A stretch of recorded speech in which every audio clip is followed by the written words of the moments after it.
बिस्मिल्लाहिर्रहमानिर्रहीम।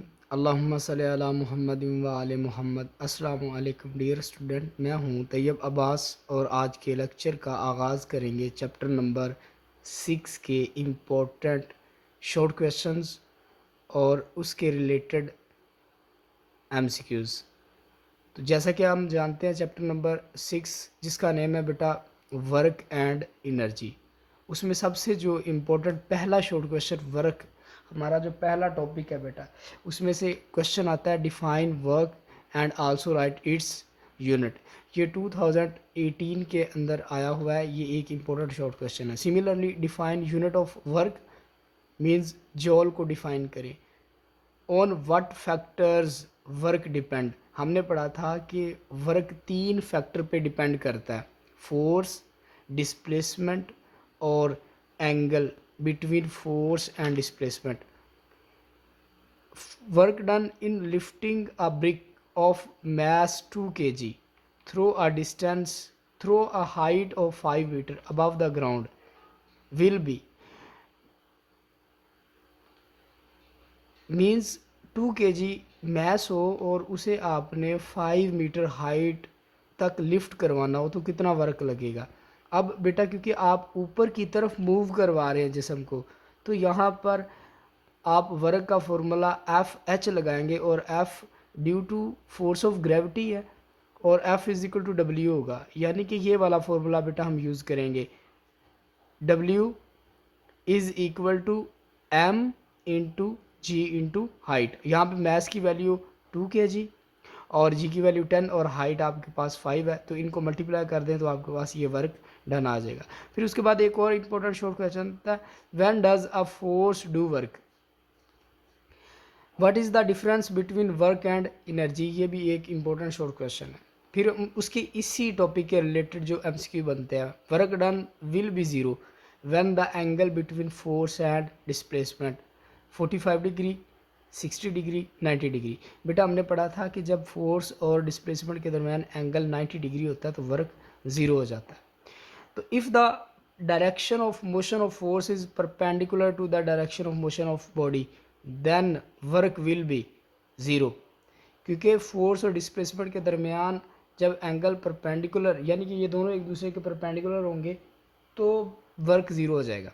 विच component of a force cause work when force act on a body at some angle. और हमने पढ़ा था बेटा जब फोर्स कुछ एंगल पर एक्ट करती है तो हमेशा उसका हॉरिजॉन्टल कंपोनेंट वर्क करवाता है, तो एफ एक्स आंसर आएगा। At what angle work done will be zero, तो यही बेटा 90 डिग्री। ऐसा यूनिट ऑफ वर्क इज़ जोल। 1 मेगा जोल इज़ इक्वल टू, ये 2016 में आया हुआ है बेटा, इसका करेक्ट आंसर भी 10 की रेज पर 6 जॉल। तो चलिए देखते हैं बेटा नेक्स्ट पेज पे। नेक्स्ट हमारे पास एक आर्टिकल है एनर्जी, उसमें शॉर्ट क्वेश्चन आता है define energy and write its unit. ये 2019 में आया हुआ है। Define mechanical energy and give its two type. Mechanical energy की 2 टाइप होती है, काइनेटिक एनर्जी और potential energy. Why do we need energy, हमें एनर्जी की क्यों ज़रूरत पड़ती है। पोटेंशियल एनर्जी नेक्स्ट टॉपिक है इसका। Define potential energy and write its relation, ये एक इंपॉर्टेंट शॉर्ट क्वेश्चन है। Define elastic potential energy and give one example. A body of the mass 50 kg is raised to height of 3 meter. What is potential energy? बेटा यहाँ पे simple आप potential energy का formula लगा देंगे। Potential energy is equal to M G H, और M की value इतनी है और एच की वैल्यू इतनी और जी की वैल्यू पुट करेंगे तो आपके पास पोटेंशियल एनर्जी आ जाएगी। और ये 2018 में आया हुआ है।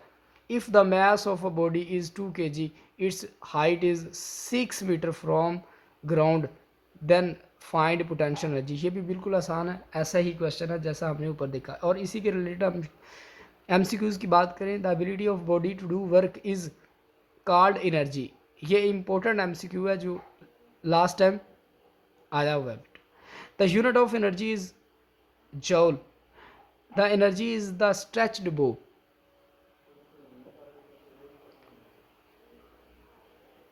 Stretched bow is elastic potential energy. The energy stored in the dam is potential energy. When a body is lifted through a height h, work done on it appear in the form of potential energy. यानी कि जब किसी जिस्म को कुछ height तक हम ऊपर की तरफ उठाते हैं तो उसमें जो एनर्जी स्टोर होती है वो उसकी पोजीशन की वजह से होती है, जिसे हम पोटेंशियल एनर्जी कहते हैं. तो देखते हैं बेटा नेक्स्ट पेज पे काइनेटिक एनर्जी. इसमें बेटा इंपॉर्टेंट शॉर्ट क्वेश्चन आता है. Define kinetic energy, also write its relation. What is difference between kinetic energy and potential energy. ये 2019 में आया हुआ है. इसके related MCQ. If the velocity of body becomes double then its kinetic energy.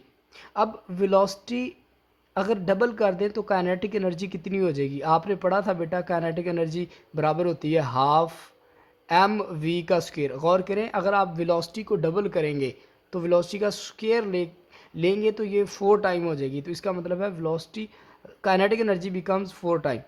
The kinetic energy of a body of mass 2 kg is 25. Its speed will be 5 जॉल. यही formula लगाएंगे और आपके पास आंसर उसकी स्पीड का 5 जॉल उसकी काइनेटिक एनर्जी 5 जॉल आ जाएगी बेटा. Sorry बेटा, ये यहाँ पे एक्चुअली बाय मिस्टेक मैंने जॉल की जगह पे मीटर पर सेकंड लगाना था. हमने वेलोसिटी कैलकुलेट करनी है तो ये भी आपके पास मीटर पर सेकंड आएगा और ये भी आपके पास मीटर पर सेकंड आ जाएगा. The energy due to motion of the body is called kinetic energy. If the velocity of body becomes 3 time greater than kinetic energy is 9 time. बेटा देखिए, अगर यहाँ पे वेलोसिटी 3 टाइम हो जाए, 3 का आप स्क्वायर लोगे तो यहाँ पे आपके पास 9 टाइम आ जाएगा. Form of energy. What is the difference between mechanical energy, chemical energy and mechanical energy. ये 2016 में आया हुआ है बेटा. Which form of energy is most preferred and why. ये एक इंपॉर्टेंट शॉर्ट क्वेश्चन है. Name a device which convert mechanical energy into electrical energy. ये 2016 में आया है. देखते हैं नेक्स्ट पेज पे. What is meant by nuclear energy. ये एक इम्पोर्टेंट शॉर्ट क्वेश्चन है जो 2018 में आया हुआ है. Define heat energy and write its some sources. Define fission reaction. ये इसी पेज के अंदर है बेटा जहाँ पर ये फॉर्म ऑफ एनर्जी आती हैं. What is difference between electrical energy and light energy. What is the difference between mechanical energy and sound energy. Give some example of energy used in our daily life. In our body, हमारी body के अंदर कौन कौन सी energy इस्तेमाल होती है बेटा. The energy stored in the coal is. इसके related MCQ. Heat energy, chemical energy. तो कोल के अंदर बेटा केमिकल एनर्जी होती है. The major source of heat energy is sun. Major source of energy बेटा यहाँ पे हम देखेंगे कौन कौन से होते हैं. अब हमने पढ़ा था मेजर सोर्स ऑफ एनर्जी 2 हैं बेटा, एक रीन्यूएबल और दूसरा नॉन रीन्यूएबल. यहाँ पे हम बात करेंगे non renewable. Right sources of non renewable energy बेटा 2 होते हैं बेटा, एक फॉसल फ्यूल और दूसरा nuclear fuel. Write down the 2 disadvantage of fossil fuel. ये हमने किया हुआ है बेटा 2 disadvantage of fossil fuel. Write down 2 advantage of fossil fuel. ये एक इंपॉर्टेंट शॉर्ट क्वेश्चन है. Why fossil fuels are called non renewable sources of form of energy. ये भी इंपॉर्टेंट शॉर्ट क्वेश्चन है बेटा. Renewable source of energy. Write name of 2 renewable source of energy. On what part heating system is consist of. What is the difference between solar cell and solar panel. ये एक important short question है. Define solar cell and write its uses. This is also important short question. Write 2 uses of wind energy. Define geothermal energy. Define what is magma. ये दोनों important short question. What is meant by energy from biomass. ये बहुत ज़्यादा important है, ये आया हुआ है short question. Describe the energy mass equation. Who gave energy mass equation. What is the value of speed of light. ये भी एक इंपॉर्टेंट शॉर्ट क्वेश्चन है. Mass energy equation is given as. इसका बेटा करेक्ट ऑप्शन आपके पास is equal to mc square है. In Einstein mass energy equation c is called speed of light. Energy and environment. Right 2 cause of thermal pollution. How can we reduce pollution. Efficiency. Can you find efficiency of a system. 2021 में आया हुआ है. What is meant by ideal system. Define ideal system and write its efficiency, उसी page पे दिया गया है बेटा। ये पावर बहुत ज़्यादा इंपॉर्टेंट है, अक्सर आता है बेटा, define the term power. Next इसका क्वेश्चन है define the unit of power. If a lamp has power of 1120 watt convert it into HP. बेटा ये बिल्कुल आसान है, इसे एचपी के अंदर कैसे कन्वर्ट करेंगे। Define joule and what. अगर इस बेटा शॉर्ट क्वेश्चन की समझ ना आए तो आप मुझसे पूछ लीजिएगा कमेंट में।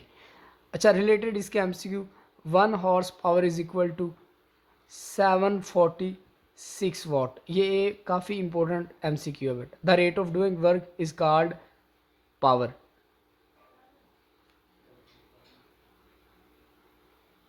अब के लिए अल्लाह हाफिज़, मिलते हैं नेक्स्ट लेक्चर में।